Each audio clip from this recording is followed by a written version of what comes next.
ಹಾಕೋಬೋದು. ಜಾಸ್ತಿ ಮಾಡ್ತೀನಿ ಅಂದರೆ ನೀವು ಜಾಸ್ತಿನಾದರೂ ತೊಗೊಂಬರ್ಬೋದು.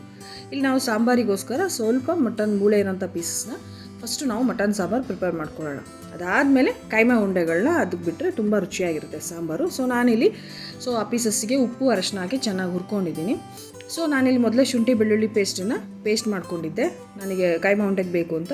ಸಾಂಬಾರಿಗೆ ನಾನಿಲ್ಲಿ ಸ್ವಲ್ಪ ಅದೇ ಶುಂಠಿ ಬೆಳ್ಳುಳ್ಳಿ ಪೇಸ್ಟಿಗೆ ಈರುಳ್ಳಿ, ಕೊತ್ತಂಬರಿ ಸೊಪ್ಪು, ಚಕ್ಕೆ, ಲವಂಗ, ಕಾಳುಮೆಣಸು ಇದನ್ನು ನುಣ್ಣಗೆ ರುಬ್ಕೋಬೇಕು. ಇಲ್ಲಿ ನಾನು ಫಸ್ಟು ಸಾಂಬಾರನ್ನ ಪ್ರಿಪೇರ್ ಮಾಡ್ಕೋತಾ ಇದ್ದೀನಿ. ಸಾಂಬಾರಿಗೆ ಈ ಹಸಿರು ಮಸಾಲೆನ ಆ್ಯಡ್ ಮಾಡ್ಕೊಳ್ಳೋಣ. ಇದ್ರ ಹಸಿರು ಮಸಾಲೆ ಜೊತೆ ಈ ಪೀಸಸ್ ಏನಿದೆ ಮಟನ್ ಪೀಸಸ್ ಇದನ್ನು ಚೆನ್ನಾಗಿ ಫ್ರೈ ಮಾಡಬೇಕು. ಚೆನ್ನಾಗಿ ಇದರಲ್ಲಿ ಸ್ವಲ್ಪ ಫ್ರೈ ಆಗಿ ಬೇಯಬೇಕಿದು. ಆವಾಗ ಸಾರು ತುಂಬ ಟೇಸ್ಟ್ ಆಗಿರುತ್ತೆ, ರುಚಿಯಾಗಿರುತ್ತೆ. ಹಸಿರು ಮಸಾಲೆಯಲ್ಲಿ ಆದಷ್ಟು ಫ್ರೈ ಮಾಡಿ, ಚೆನ್ನಾಗಿ ಡ್ರೈ ಆಗೋ ಅಷ್ಟು ಚೆನ್ನಾಗಿ ಫ್ರೈ ಆದರೆ ಸಾಂಬಾರು ತುಂಬ ಟೇಸ್ಟಿಯಾಗಿರುತ್ತೆ.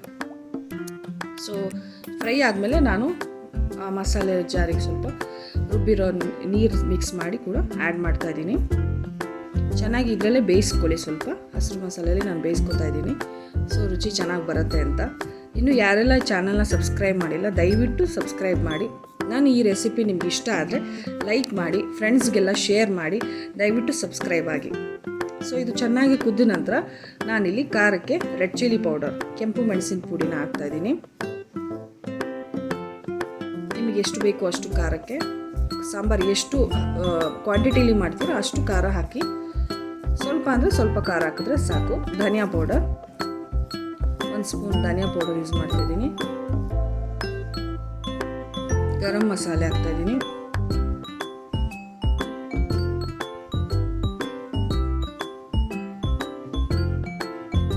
ಅದಾದಮೇಲೆ ಇಲ್ಲಿ ನಾನು ತರಕಾರಿ ಸಾಂಬಾರಿಗೆ ಅಂತಲೇ ಪೌಡರ್ ಏನು ಮಾಡ್ಕೋತೀವಲ್ಲ, ನಾನು ಆ ಪೌಡರ್ ಕೂಡ 2 ಸ್ಪೂನ್ಸ್ ಯೂಸ್ ಮಾಡ್ತೀನಿ. ಸಾಂಬಾರು ಒಂಥರ ಟೇಸ್ಟಿಯಾಗಿ ಚೆನ್ನಾಗಿ ಬರುತ್ತೆ.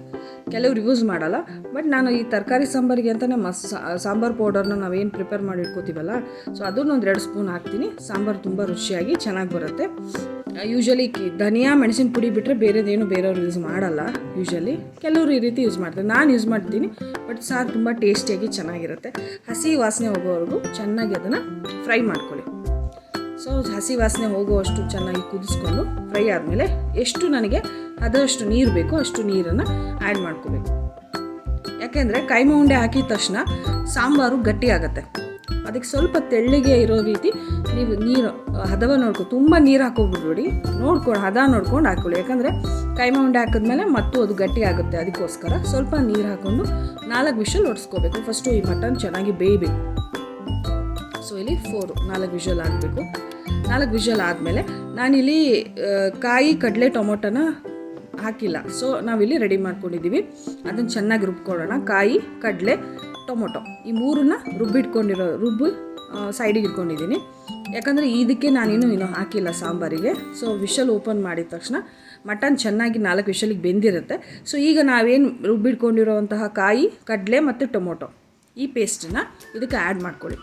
ಆವಾಗ ಆ್ಯಡ್ ಮಾಡ್ಕೊಂಡು ಒಂದು ಕುದಿಸಿದ್ರೆ ಮಟನ್ ಸಾಂಬಾರು ರೆಡಿ ಆಯಿತು. ಮಟನ್ ಸಾಂಬಾರು ರೆಡಿ ಆದಮೇಲೆ ನಾವು ಏನಕ್ಕೋಸ್ಕರ ಮಟನ್ ಸಾಂಬಾರು ಮಾಡ್ತಾಯಿದ್ವಿ, ಕೈಮಾ ಉಂಡೆಗೆ ಸ್ವಲ್ಪ ಪೀಸಸ್ ಹಾಕಿ ಸಾಂಬಾರು ಮಾಡಿ ಅದಕ್ಕೆ ಕೈಮಾ ಉಂಡೆ ಬಿಟ್ಟರೆ ಮಾತ್ರ ರುಚಿಯಾಗಿರುತ್ತೆ. ಅದಕ್ಕೋಸ್ಕರ ನಾವು ಪ್ರಿಪೇರ್ ಮಾಡ್ಕೊಂಡಿದ್ದೀವಿ.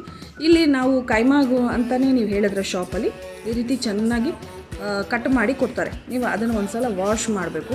ನಾನು ವಾಶ್ ಮಾಡಿ ನೀರೆಲ್ಲ ಚೆನ್ನಾಗಿ ಹಿಂಡಿ ಕ್ಲೀನ್ ಮಾಡಿ ಒಂದು ಕಡೆ ಇಟ್ಕೊಂಡು, ಬೇಸನಿಗೆ ನಾನು ಏನೇನು ಆ್ಯಡ್ ಮಾಡ್ತಾಯಿದ್ದೀನಿ, ಕೈಮಾ ಉಂಡೆಗೆ 1 ಮೊಟ್ಟೆ ಹಾಕ್ತಾಯಿದ್ದೀನಿ, ಧನಿಯಾ ಪೌಡರ್ ಹಾಕ್ತಾಯಿದ್ದೀನಿ, garam masala, red chilli powder,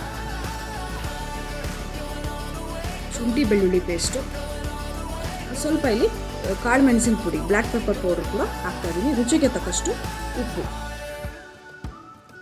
ಮತ್ತು ಸ್ವಲ್ಪ ಕೊತ್ತಂಬರಿ ಸೊಪ್ಪು. ಇದನ್ನೆಲ್ಲ ಸ್ವಲ್ಪ ಕೈಯಲ್ಲಿ ಕಲಿಸ್ಕೊಳ್ಳಿ. ಎಷ್ಟೇ ನೀವು ಕೈಯಲ್ಲಿ ಕಲಿಸಿದ್ರು ಅಷ್ಟು ಕ್ಲೀನಾಗಿ ಹೊಂದ್ಕೊಳ್ಳಲ್ಲ. ಅದ್ರ ಜೊತೆಲಿ ಸ್ವಲ್ಪ ಕೈಯಲ್ಲಿ ಒಂದು ಸಲ ಮಿಕ್ಸ್ ಮಾಡಿಬಿಟ್ಟು ಮಿಕ್ಸಿಲಿ ಜಸ್ಟ್ ಒಂದು ಸಲ ಆಫ್ ಆನ್ ಮಾಡ್ಕೊಂಡಿದ್ದೀನಿ ನಾನಿಲ್ಲಿ. ಯಾಕಂದರೆ ಅದು ಹೊಂದ್ಕೋಬೇಕು ಮಸಾಲೆ, ಅದು ಸ್ವಲ್ಪ ಕಟ್ಟಲಿಕ್ಕೆ ಬರೋದಿಲ್ಲ. ಈ ರೀತಿ ಇದ್ದಾಗ ಅದು ಉಂಡೆ ಬೈಂಡ್ ಆಗಲ್ಲ. ಅದಕ್ಕೆ ಏನು ಮಾಡಬೇಕು ಅಂದರೆ, ಅದಕ್ಕೆ ನಾನಿಲ್ಲಿ ಮಿಕ್ಸಿಲಿ ಒಂದು ಸಲ ಆಫ್ ಆನ್ ಮಾಡಿಕೊಂಡು ಮತ್ತೆ ಬೇಸನಿಗೆ ವಾಪಸ್ ಮಿಶ್ರಣವನ್ನು ಹಾಕ್ಕೊಂಡೆ. ಈಗ ನಾನು ಸ್ವಲ್ಪ ಕಡಲೆ ಹಿಟ್ಟಿನ ಪುಡಿಯನ್ನು ಸ್ವಲ್ಪ ಆ್ಯಡ್ ಮಾಡ್ಕೊಂಡಿದ್ದೀನಿ. ಸ್ವಲ್ಪ ಉಂಡೆ ಕಟ್ಟಲಿಕ್ಕೆ ಕ್ಲೀನಾಗಿ ಬೈಂಡ್ ಆಗುತ್ತೆ ಅಂತಗೋಸ್ಕರ ನಾನು ಸ್ವಲ್ಪ ಕಡಲೆ ಹಿಟ್ಟನ್ನು ಮಿಕ್ಸ್ ಮಾಡಿಕೊಂಡು ಚೆನ್ನಾಗಿ ಈ ರೀತಿ ಆಯಿತು ಕಲಿಸ್ಕೊಂಡ್ಮೇಲೆ. ಮಿಕ್ಸಿಲಿ ಒಂದ್ಸಲ ಆಫ್ ಆನ್ ಅಷ್ಟೇ, ತುಂಬ ಒಂದು ಸೆಕೆಂಡಷ್ಟು ನೀವೇನಾದ್ರು ಆನ್ ಮಾಡಿಬಿಟ್ರೆ ಅದು ಪುಡಿ ಆಗಿಬಿಡುತ್ತೆ, ಸಾರಲ್ಲಿ ನಿಲ್ಲೋದಿಲ್ಲ. ಜಸ್ಟ್ ಆಫ್ ಆನ್ ಮಾಡಬೇಕಷ್ಟೇ. ಅದಾದಮೇಲೆ ನೋಡಿ ಈ ರೀತಿ ಕ್ಲೀನಾಗಿ ಮಿಕ್ಸ್ ಆಗಿದೆ, ಮಸಾಲೆ ಆಗಲಿ ಪ್ರತಿಯೊಂದು ನಾನು ಏನೇನು ಇಂಗ್ರೀಡಿಯೆಂಟ್ಸ್ ಹಾಕಿದ್ದೀನಿ ಎಷ್ಟು ಪ್ರತಿಯೊಂದು ಕ್ಲೀನಾಗಿ ಮಿಕ್ಸ್ ಆಯಿತು. ಸೊ ಉಂಡೆ ಕೂಡ ನೋಡಿ ಎಷ್ಟು ಕ್ಲೀನಾಗಿ ಬಂತು. ಸೊ ಸಾರಲ್ಲಿ ಹಾಕಿದರೆ ಅದು ಬಿಟ್ಕೊಳ್ಳಲ್ಲ, ಕ್ಲೀನಾಗಿ ಉಂಡೆ ಹಾಗೇ ನಮಗೆ ಬೆಂದ ಮೇಲೂ ಕೂಡ ಅದೇ ಶೇಪಲ್ಲೇ ಇರುತ್ತೆ. ಅದೇ ನಾವು ಮಿಕ್ಸಿಲಿ ಸ್ವಲ್ಪ ಜಾಸ್ತಿ ಏನಾರು ಮಿಕ್ಸಿ ಮಾಡಿಬಿಟ್ರೆ ಅದು ಸಾರಲ್ಲಿ ಏನೂ ಸಿಗೋಲ್ಲ, ಸಾರು ಒಳಗೆ ಪುಡಿಯಾಗಿ ಹೋಗುತ್ತೆ, ಸಾರು ಥರನೇ ಆಗೋಗುತ್ತೆ. ಅದು ಉಂಡೆ ಅಂತೂ ಕೈಮಾ ಉಂಡೆ ಅಂತೂ ಸಿಗೋದೇ ಇಲ್ಲ. ಸೊ ಅದಕ್ಕೆ ಕೇರ್ಫುಲ್ಲಾಗಿ ಈ ಕೈಮಾ ಉಂಡೆ ಮಾಡಬೇಕಾದ್ರೆ ಮಿಕ್ಸಿ ಜಸ್ಟ್ ಆಫ್ ಆನ್ ಅಷ್ಟೇ, ಒಂದು ಸಲ ಆಫ್ ಆನ್ ಅಷ್ಟೇ, ಅದು ಬಿಟ್ಟರೆ ಜಾಸ್ತಿ ಸೆಕೆಂಡ್ಸ್ ಕೂಡ ಮಾಡೋಂಗಿಲ್ಲ. ಈ ರೀತಿ ಉಂಡೆ ಬರಬೇಕು ಅಂದರೆ ನಾವು ಆ ರೀತಿನೇ ಮಾಡ್ಕೋಬೇಕು. ಸೊ ನಾನು ಮೊದಲೇ ಹೇಳಿದಾಗೆ ಕೈಮಾ ಉಂಡೆಗೆ ಏನೇನು ಹಾಕಿದ್ದೀನಿ, ಮೊಟ್ಟೆ, ಧನಿಯಾ ಪೌಡರ್, ಗರಂ ಮಸಾಲ, ಶುಂಠಿ ಬೆಳ್ಳುಳ್ಳಿ ಪೇಸ್ಟ್, ಉಪ್ಪು, red chilli powder, black pepper powder, ಅದಾದಮೇಲೆ ಸ್ವಲ್ಪ ಕೊತ್ತಂಬರಿ ಸೊಪ್ಪು, ಶುಂಠಿ ಬೆಳ್ಳುಳ್ಳಿ ಪೇಸ್ಟ್, ಇದನ್ನೆಲ್ಲ ನಾನು ಚೆನ್ನಾಗಿ ಮಸಾಲೆಗಳನ್ನ ಹಾಕಿ ಚೆನ್ನಾಗಿ ಉಂಡೆಗಳನ್ನ ಕಟ್ಕೊಂಡಿದ್ದೀನಿ. ಸೊ ಈ ರೀತಿ ಕೈಮಾ ಉಂಡೆಗಳನ್ನ ಪ್ರಿಪೇರ್ ಮಾಡಬೇಕು. ಸೊ ಕಟ್ಟುವಾಗಲೂ ಸ್ವಲ್ಪ ಕೊತ್ತಂಬರಿ ಸೊಪ್ಪನ್ನು ಹಾಕಿ ಕಟ್ಟೋದ್ರಿಂದ ಚೆನ್ನಾಗಿರುತ್ತೆ ಫ್ಲೇವರ್. ಸೊ ಕೈಮಾ ಉಂಡೆಗಳು ರೆಡಿಯಾಗಿದೆ. ಯಾರೆಲ್ಲ ಚಾನಲ್ನ ನೋಡ್ತಾ ಇದ್ದೀರಾ, ಸಬ್ಸ್ಕ್ರೈಬ್ ಆಗಿಲ್ಲ, ದಯವಿಟ್ಟು ಸಬ್ಸ್ಕ್ರೈಬ್ ಆಗಿ. ನನ್ನ ರೆಸಿಪಿ ನಿಮಗೆ ಇಷ್ಟ ಆದರೆ ದಯವಿಟ್ಟು ಲೈಕ್ ಮಾಡಿ, ಸುಮ್ಮನೆ ನೋಡಬೇಡಿ, ಲೈಕ್ ಮಾಡಿ ಮತ್ತು ಇದು. ಸೊ ಇಲ್ಲಿ ಸಾಂಬಾರು ಆಲ್ರೆಡಿ ರೆಡಿ ಆಗಿರೋ ಸಾಂಬಾರಿಗೆ ನಾನು ಮೀಡಿಯಮ್ ಫ್ಲೇಮ್ ಇಟ್ಕೊಂಡು ಅದು ಸಣ್ಣಗೆ ಕುದೀತಾ ಇರುವಾಗ ನಾನಿಲ್ಲಿ ನಾನು ಪ್ರಿಪೇರ್ ಮಾಡ್ಕೊಂಡಿರೋ ಕೈಮಾ ಉಂಡೆಗಳನ್ನ ಅದರೊಳಗೆ ಆ್ಯಡ್ ಮಾಡ್ತಾಯಿದ್ದೀನಿ. ಮೀಡಿಯಮ್ ಫ್ಲೇಮಲ್ಲಿ ಅದನ್ನು ಬೇಯಿಸ್ಕೊಳ್ಳಿ.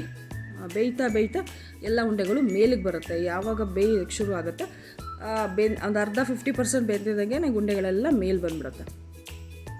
ಓಕೆ, ಸೊ ಉಂಡೆಗಳನ್ನೆಲ್ಲ ನಿಧಾನಕ್ಕೆ ಬಿಡ್ತಾ ಬನ್ನಿ. ಏನಿಲ್ಲ, 10ರಿಂದ 15 ನಿಮಿಷ ಸಾಕು. ಮೀಡಿಯಮ್ ಫ್ಲೇಮಲ್ಲಿ ಬೆಂದೋಗುತ್ತೆ. 15 ನಿಮಿಷದಲ್ಲಿ ಪರ್ಫೆಕ್ಟಾಗಿ ಬೆಂದೋಗುತ್ತೆ. ಯಾಕೆ ನಾನು ಫಸ್ಟಿಗೆ ಸಾಂಬಾರು ತೆಳುಬೇಕು ಅಂದಿದ್ದು, ಈ ಉಂಡೆ ಹಾಕಿದ್ಮೇಲೆ ಗಟ್ಟಿ ಬರುತ್ತೆ ಸಾಂಬಾರು, ಅದಕ್ಕೆ ಫಸ್ಟಿಗೆ ಸ್ವಲ್ಪ ತೆಳ್ಳಿಗೇ ಇರಲಿ ಸಾರು. ಉಂಡೆ ಹಾಕಿದ್ಮೇಲೆ ಗಟ್ಟಿ ಆಗೋದ್ರಿಂದ ಹದ ಕರೆಕ್ಟಾಗಿರುತ್ತೆ. ಸೊ ಅದಕ್ಕೋಸ್ಕರ ನೀವು ವಿಷಲ್ ಹೊಡ್ಸ್ಕೋಬೇಕಾದ್ರೆ ಸ್ವಲ್ಪ ತೆಳ್ಳಗಿರಲಿ, ಅಂದರೆ ತುಂಬ ನೀರು ಹಾಕಿ ತೆಳ್ಳಗೆ ಮಾಡ್ಕೋಬೇಡಿ, ಮೀಡಿಯಮ್ ಆಗಿ ಹದವಾಗಿ ಮಾಡ್ಕೊಳ್ಳಿ. ಸೊ ಉಂಡೆಗಳನ್ನೆಲ್ಲ ಬಿಟ್ಟ ಮೇಲೆ 15 ನಿಮಿಷ ಇದನ್ನು ಮೀಡಿಯಮ್ ಫ್ಲೇಮಲ್ಲಿ ಬೇಯಿಸ್ಕೊಳ್ಳಿ. ತುಂಬ ಹೈ ಫ್ಲೇಮ್ ಮಾಡೋಕ್ಕೆ ಹೋಗ್ಬಿಡಿ, ತೀರಾ ಲೋನು ಬೇಡ. ಮೀಡಿಯಮ್ ಫ್ಲೇಮಲ್ಲಿ ಚೆನ್ನಾಗಿ ಬೆಂದಮೇಲೆ ನಮ್ಮ ಕೈಮಾ ಉಂಡೆಗಳು ರೆಡಿ ಆಗ್ತವೆ. ಸೊ ಆ ಪೀಸಸ್ನ ನಾವು ಹಾಕಿ ಸಾಂಬಾರು ಮಾಡೋದ್ರಿಂದ, ಅದರಲ್ಲಿ ಕೈಮಾ ಉಂಡೆ ಬಿಡೋದ್ರಿಂದ ರುಚಿನೇ ಬೇರೆ ಆಗಿರುತ್ತೆ, ತುಂಬ ರುಚಿಯಾಗಿರುತ್ತೆ.